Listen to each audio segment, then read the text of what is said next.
अमीर के हैं मैया जी, तोहरे भरोसे से है मैया जी, या बस हुआ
बाजे छे के बाजना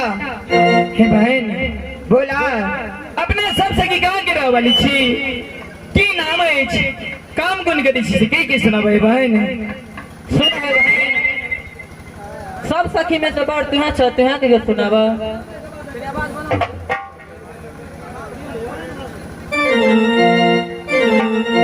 हेलो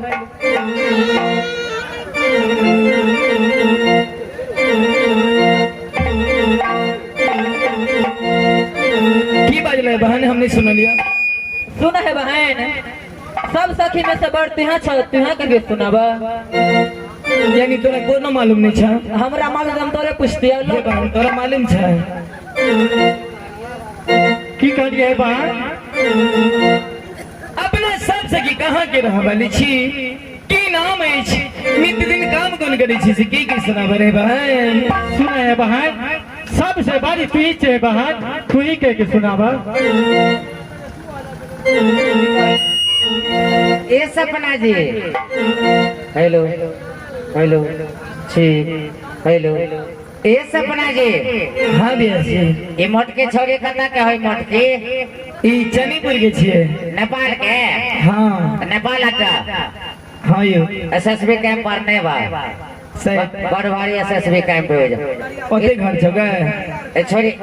तो अन्य बा एसएसबी कैंप और नेपाल अड्डा के कौन सा की क्या आटा खाई छी गई संगीत माल के ओ तै द्वारे रहर दे तुरंत लागू करे छो हे बहन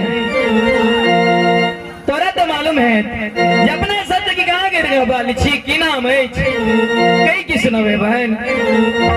ये चारों पांच सखी में से किछो ने बतौलक तोरा एकरा कोनो न मालूम छे बहन बहन अरे जब एकरा सबके नहीं मालूम तो हमरो कोनो बात की जानकारी नहीं है बहन यानी तोरे मालूम नहीं छा नहीं बहन फूल बिना भोमरा व्याकुल कोयल बिना बसंत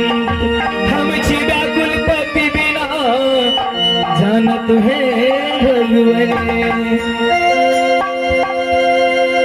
जिया बिनु दे हगदी बिनु मारी वैसे ही नाथ पुरुष बिनु नारी हे बहन अपने सब सखी मिल के नित्य दिन इंद्र के विलास में इंद्र बाबा के पूजा करी छी बहन हाँ बहन की वास्ते करी छी बहन पूजा कि सुंदर घर दे और सुंदर बर दिए है बहन गई टुड़की वाली गई घर तक घर आ बोर केन हो छै गाय गे बजर खसवी एनरिया हे बहन गई बाबा के जो पूजा करबी ने त नीक दुल्हा मिलतो गई ककरा कहि तुला हम त बुझबो नहीं करे छियै के दुल्हा नहीं बुझे छी नहीं गई गे घर वाला बुझे छी नहीं गई घर वाला नहीं बुझे छियै तोरा तो बाहरे वाला मालूम है तूने आगू चले बाहर कई के तोरा सुने बाहर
अरे सुनो सुनो,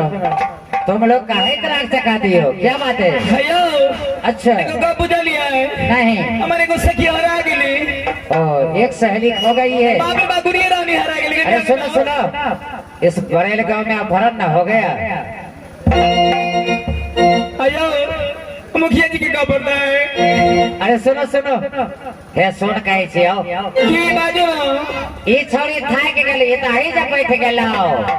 आए गए बाप रे बा एकरा त गर्मी लागल छै, देखी त ई त पंखा डोलबे छै। गई कत जाय छी? कत जाय छियै? हाँ आ तू बैठ के त बेना हो के छी। तो कथी कहे कत जाय छी कहना? हे बहन बोला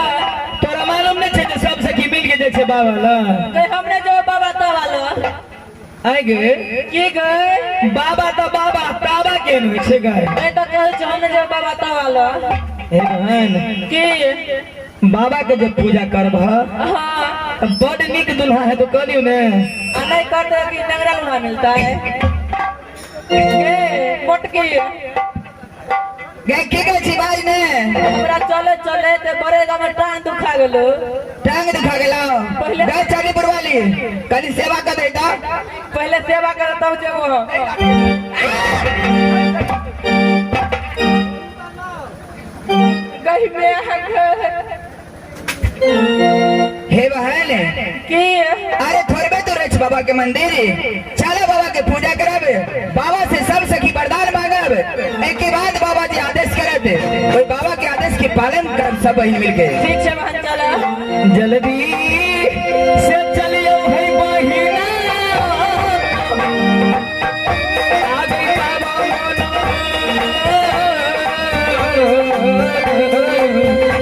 तीरवा है बहिना।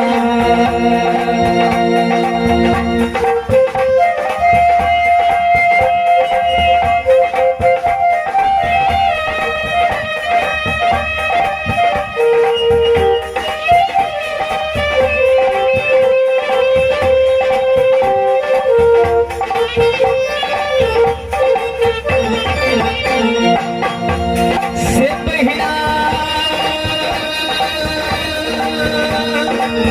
हे गई तो दिन बाबा इंद्र के पूजा 12 बजे करे छियै साइलेंट भगले।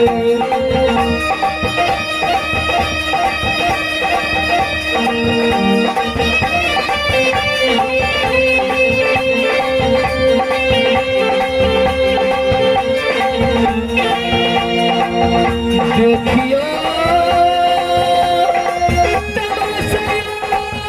मरल के बाबू भैया सो आयो संगीत महल सरसारा से चल के अहाँ के समाज में देखियो केहन लीला रखने छै हमर व्यास जी।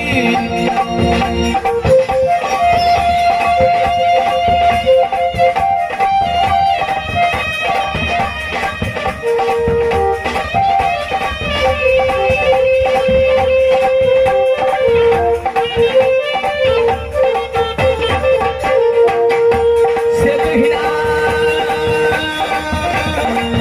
हे गई भागना चलियो बाबा मंदिर में सब सखी ने।